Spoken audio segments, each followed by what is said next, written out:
Hello, everyone. My name is John Cunnison. I'm the Chief Investment Officer at Baker Boyer Bank. I'm joined today by Tyson Romanick, Senior Portfolio Manager. Tyson and I just gave a series of presentations in Walla Walla, Tri-Cities, and Yakima, all the major markets we serve, where we gave a deep dive, the economic update, which is really taking a step back from markets and looking with a broad view of the economy, which I'll talk about today, and markets and investments, which Tyson will cover. So just to note that this is not our normal monthly market update, but this is something we do twice a year. We do it in person in all the markets, and this is the summary version of that we wanted to get out to all of you by video to hit the high points. So with that, Tyson, you want to kick things off? Sure, John. So, we're getting a lot of questions from clients, obviously, about the tariffs. They're extremely high, it seems like. Can you kind of give us a little bit of historical context into the size of these tariffs? Sure. And I think it's really important for us to think about, the current moment in a historical context. And the reason why is I think there are many people who are looking at the tariff announcements that happened on April 2nd. And they surprised markets. They surprised many investors in their size, in their scope, hit every country in the world. And it was kind of what on earth is going on here? But I think it is really important when we look at it in a historical context, we realize that this era of free trade that we've been so accustomed to is really in some ways quite rare and quite fragile. Now, if we go all the way back to the 1500s, right, which is a long way back, I promise it'll only take me 2 minutes to cover 500 years. We go all the way back. The dominant sort of economic theory at the time was called mercantilism. And mercantilism was where nation states compete for resources and create, finished materials. And they want to export more than they import, right? You want to sell more than you buy. You keep the difference, usually in gold. But the idea was all of that was zero sum, right? So all of these countries that were trading, they were often fighting with each other, right? So, your loss is my gain. So it was pure competition. Along came in 1776, a year we all know well, Adam Smith, who wrote The Wealth of Nations. And without going into great detail, he kind of launched sort of the modern era of international trade and economics by introducing the ideas of specialization and comparative advantage. Bottom line is, he established the idea that there are gains from trade. So if you're good at something, I'm good at something else. If you do what you do best, I do what I do best, we specialize, then we trade, we're both better off, and the world's better off. That idea changed international trade forever. And then, in the late 1800s, Britain was the first country to be a hegemon. It was really an era of free trade, ended World War I. Then Bretton Woods, 1944, after World War II, and the U.S. came together with 44 other nations and created a new economic structure, which really reduced trade barriers, created more trade. An enormous amount of wealth was created, and the WTO came out of that process, kind of a dispute resolution mechanism. So we didn't have all the efficiencies of wars and trade wars. And then, of course, Reagan-Thatcher era, which was true free trade. And this is when the U.S. post-Cold War was a global hegemon. And we were able, with our power and wealth, to just institute an environment where free trade could flourish. The costs of maintaining that system were borne by the U.S., but we were willing to do it because it opened markets overseas. The reason why that type of environment is so fragile is that, with free trade, we see different levels of growth from countries, and that level of growth creates wealth. Wealth creates power. Well, one country that really benefited from this era of free trade that we made possible was China. So China, has developed, advanced, grown faster than any country in history. And they've really emerged. The idea about introducing them into the sort of global nation of, the global, I guess I should say, the alliance of free trading countries, mostly liberal democracies, was that they would liberalize. They would become a democracy. That did not happen. It's clear they're a strategic competitor, and it's clear that as we look forward, they're truly going to be one of our most serious competitors because of that. I think there are a few people that think this era of free trade can continue without a decoupling from China, which will be disruptive. So why tariffs? I mean, what's the goal of them? So I guess there's several, and I would break them into sort of economic reasons and national security reasons. On the economic side, when they were announced, depending on who you asked, you got sort of a different justification for the tariffs that we saw announced on April 2nd. One of the reasons, the announced reasons, was that it would bring manufacturing back, manufacturing jobs that were lost to China after their accession to the WTO. I think again, if we look at history, we pull back and we look at the overall development of the U.S., and other countries, but we look at the U.S. in particular, what you see is going all the way back a century as we have progressed as an economy. We've gotten more efficient about agriculture and primary industry. We've moved from agriculture to industry, which is, manufacturing and construction. And then as we've gotten more efficient there, a bigger proportion of our economy and our labor force has moved into services. And that's been an ongoing thing we've seen for a century. It's a very natural thing. And if you looked at Chile or Japan or any other country in the world, you'd see the same pattern. And that is, as a proportion of our economic output, as a proportion of our total employment, manufacturing is getting smaller and smaller. So did we lose jobs to China? Yes. Have we been losing jobs to manufacturing jobs, I should say, to other countries for a century? Yes. So the idea that by imposing tariffs, those jobs are going to come back, particularly in the form that they were before, that's probably not going to happen. To the extent that we do attract manufacturing jobs back to the U.S., they're going to look very different, probably far more automated, far more mechanized, because that's the way that we have to, run manufacturing in the U.S. to be economic. So that was one of the reasons that was put forward. I think one of the reasons that the market reacted the way it did was it didn't seem like that was a very compelling reason. The benefit, the benefit there really wasn't, I think, recognized by the markets. And we saw, a pretty significant sell-off.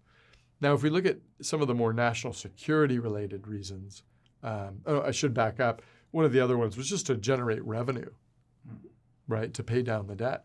And there's no doubt that it'll generate revenue. The real question is at what cost? So there's almost certainly going to be a reduction in demand when when prices go up, demand comes down. So is it possible that that decrease in demand will actually offset some of the tax revenue we would have received had there not been tariffs? So there's some big questions about whether that's the best way to raise revenue for debt reduction. If we change just for a moment to national security, there, I think the reasons for these tariffs are, in some ways well-founded, this idea that we really need to decouple from China. And regardless of the administration that was in office today, I think there would be efforts in that direction. There are clear national security reasons around China. The real question is, are broad-based tariffs on every country in the world, is that the best tool to achieve those ends? Maybe not. And as we look forward, in some ways, there's kind of two paths for the U.S. One is to kind of go it alone and raise tariffs on everyone. The other would be to create an alliance, much like we saw during the Cold War, where we have an alliance of friendly countries that provide, opportunities for free trade or at least reduced trade barrier trade. That seems like the much more promising path, and yet So the announcement across all these countries probably reduces the likelihood that that's going to be the path we take. So I think the markets were concerned somewhat by that, but there are real reasons to think about trade policy as far as our competition with China. Okay, so kind of given these reasons, what does this all mean for the economy? Well, it's a great question. And, the last, going back to the last question, the last reason may be negotiating, right? So what does it mean for the economy? Well, a lot of that depends on how do these negotiations go? And as we all know, we're, watching these negotiations take place. There was a 90-day pause, most recently with China. So these negotiations are taking place. To the extent that things get walked back, we're very likely to see what was a strong economy before reassert itself. We saw levels of growth that were in the 2 to 3% range coming into this year and coming into the announcement of tariffs. We saw unemployment, which was very low, 4.1% when the last reading I saw. Inflation was coming down at a pretty good clip. Levels of confidence in businesses was very high. We had this new administration that were pro-deregulation, business tax policy, reducing taxes.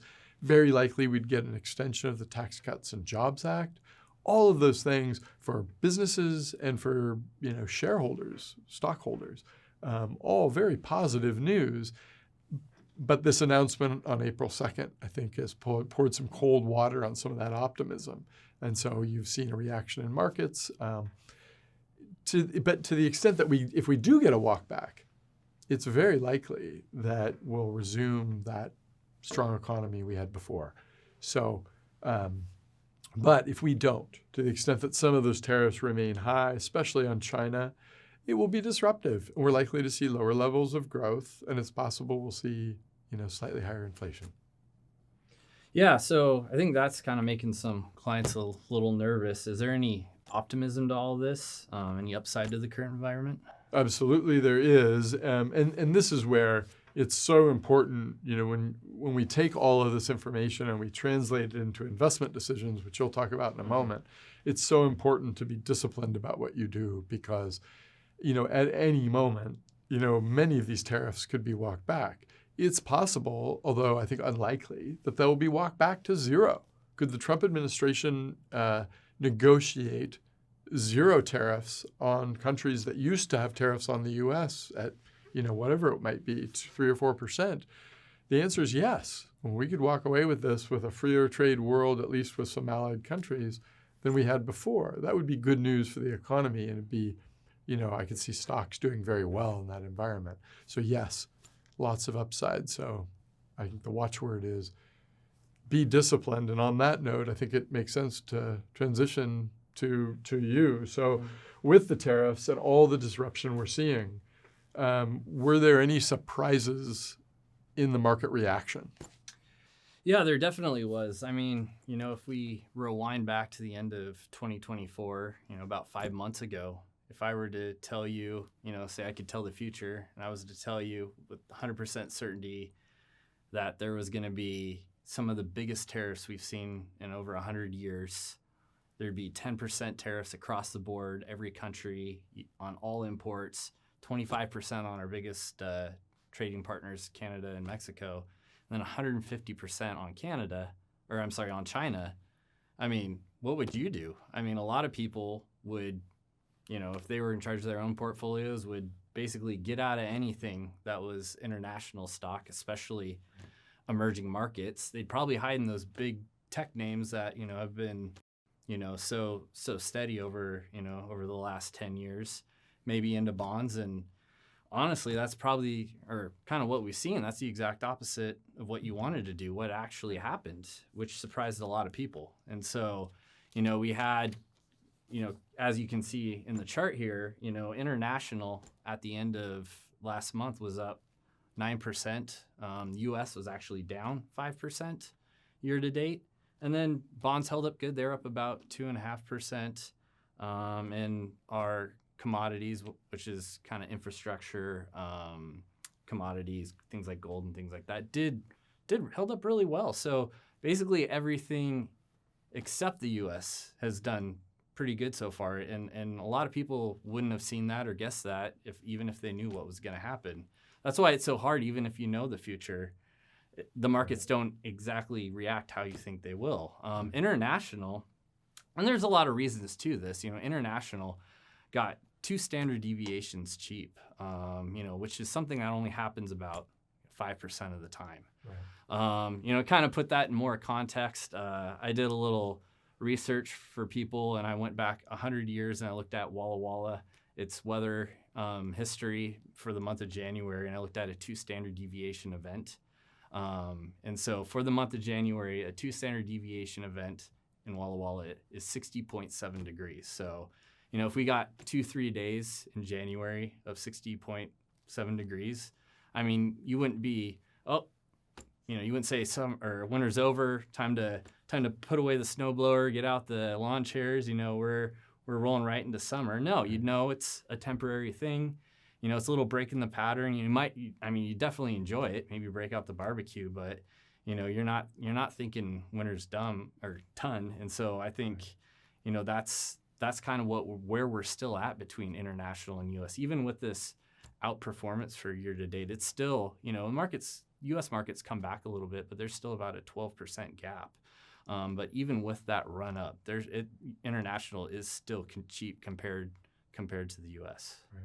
And what are we seeing in U.S. markets today as far as, I guess, the reason for some of the sell-off that we saw? And with that sell-off, should we be concerned at this point about, the U.S. stocks generally?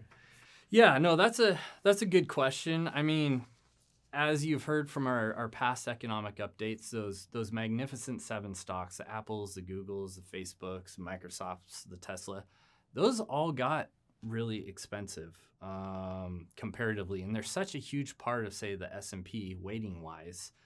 Kind of whatever they do, so does the rest of the market. And so those had a pullback. And a lot of that had to do with expectations and exposure. A lot of those companies, especially those big tech names, were priced to perfection. They were taking years of flawless execution because, markets before this year started were stable. It was looking like we were going to have another really good year. Earnings were about to grow 10%. The Fed was looking like it was going to, lower rates. And so people were pretty positive on those expectations. And then, tariffs came and evaporated all that. And so a lot of these tech companies are really exposed to tariffs. A lot of them, they have their global supply chains where they source all their inputs globally. Half of their revenue comes from overseas. And technology is one of the easiest industries for retaliatory tariffs for other countries to, put tariffs on us. So, just with that really high expectations and, some of the vulnerability they had, I think that really brought things down for those tech names. Now, we get a lot of clients asking, did we see a recession price in? And I would have to say no. As you can see on the chart here, these actually the S&P, it had a PE ratio of 21, and all that means is how much you're willing to pay for $1 of earnings. And so at the end of the year, we were paying 21 times $1 of earnings. And with this pullback, it came down to 18. So it was pricing in some volatility.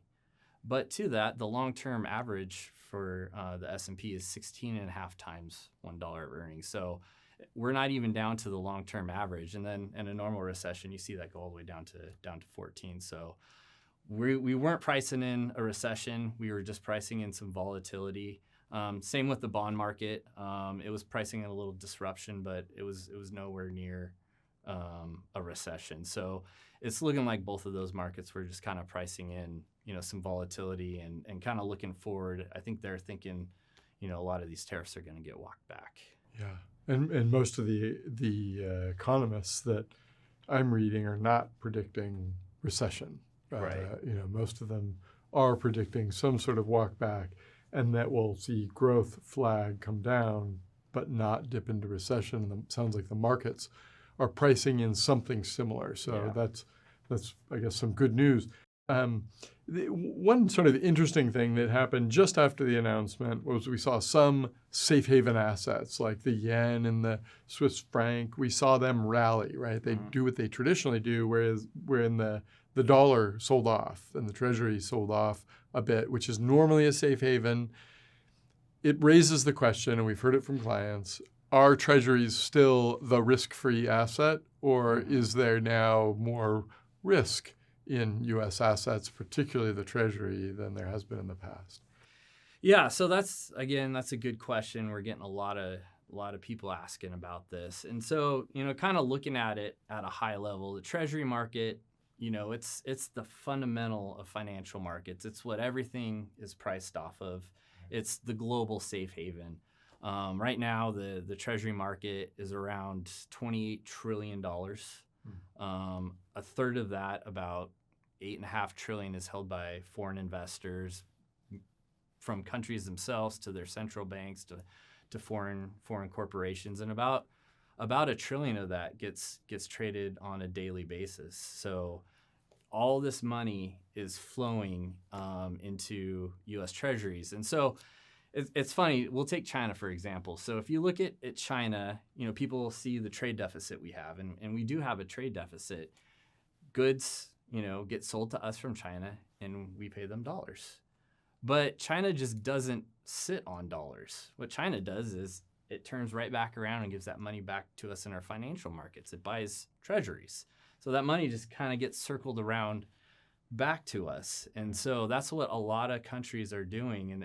And that's given us really deep liquidity in our treasury market. And it's, you might wonder, well, so what? They have a big loan from us. Is that good? Well, it is good because, one, it makes the treasury market really liquid. So huge players can move money in and out at pretty much any time without disrupting the market.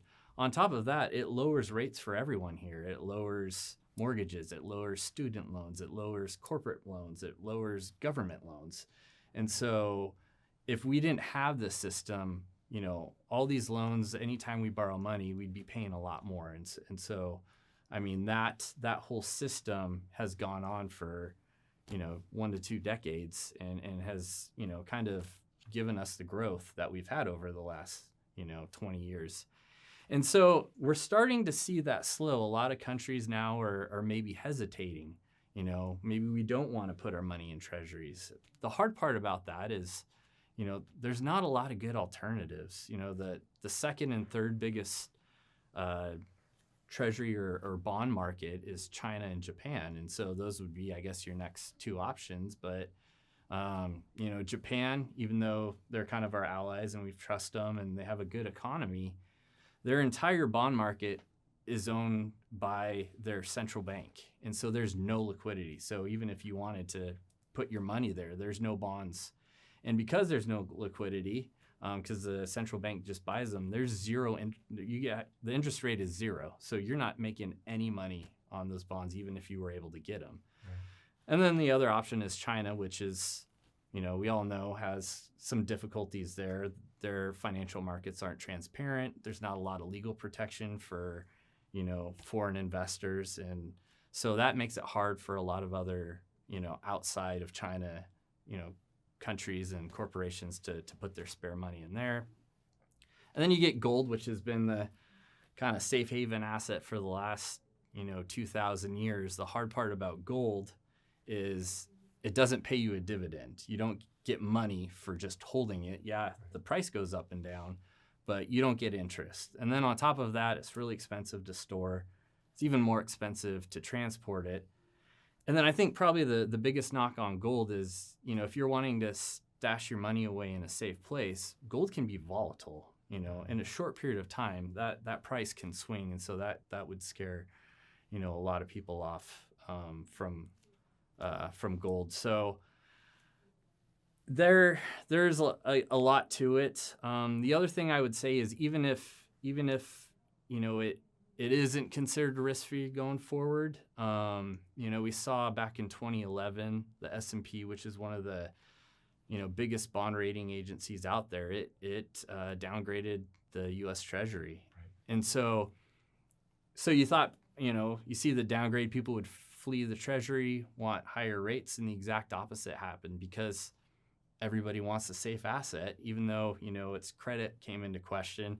Everybody ran towards the Treasury and the price went up because, it's the most liquid, safest asset out there, even if it's quote unquote not risk-free. So, there's another, example of markets not doing what you think they're going to do. And so that there's just a whole nother dynamic to that. So I would say if we do see that, it's not going to be an overnight thing. It'll be a long structural shift. So if the U.S. Treasury's long-term risk-free status comes into question, I think, governments might hold more cash or put them in other places. But, that's a decade-long thing. So, China's reserve might go from, 25 down to 15% over the next 20 years. So it's not going to be, it'll be more of a drought instead of an earthquake. You can kind of look at it like that. Sure. So, in my part of the presentation, talking a little bit about some of this disruptive changes that are likely to come. So this decoupling from China, a lot of things going on in the world, some investors beginning to at least question U.S. assets and the definition of risk-free, things like that. Again, these are long-term trends. But in a world where those are the things that are kind of dominating financial headlines, what advice would you leave listeners with and clients? Yeah, I would say the number one, and this was kind of a theme throughout, my part of the economic update, was diversification. And that's really easy to forget when everything's going up. But this has really shown us, just this one single event, that there are multiple parts of your portfolio that's meant to do separate things. And it's really shown that, with U.S. going down, but the other parts kind of keeping it afloat. You can think of it like a football team where, maybe stocks are your offense, bonds are your defense, and alternatives and international are your special teams. They're each built to do something, and you need a whole team. You don't need just one star quarterback. You need everything to be a winning team, and that's a lot how we build our portfolios. Mm-hmm. So I would say that's the most important factor. The other thing is we get a lot of clients wondering, should we get out? Should we get in? The hard part with that is you just want to be diversified. It's really hard to time, if you're going all out and you're going all in, normally people, they think, okay, I think these tariffs are going to be a bigger deal. Let's get out. The hard part is they want to wait for certainty or a lot of that, economic disruption to pass. And by the time it's passed, the opportunity's been gone a while ago. So, for example, all we have to do is go back to the last recession during COVID. March 23rd of 2020 was the bottom of the market. There was the death count on March 23rd was only 550. Tragic number, but nowhere near where we ended up. We just, the very first states just started their stay-at-home orders. Think of all the bad news that came out after that. We had lockdowns, we had hospital surges, we had supply shortages, you had whole countries shutting down, and that was all happening while the market was rebounding. And so, it can be very costly to try and go all in and go all out. And kind of like we've shown, not only do you have to know what's going to happen, you have to be right about it, and you have to know what's being priced in the markets, and then you also have to get your timing right, both in and out, and that's really hard to do. So, right. We think you should stay diversified, stay invested, and kind of ride these ups and downs out. Because we cannot predict, we prepare. Right. Yeah. Exactly. Yeah. Well, I want to thank all of you who have joined us today for this summary of the economic update. May you all live in interesting times. Thank you for joining us, and be well.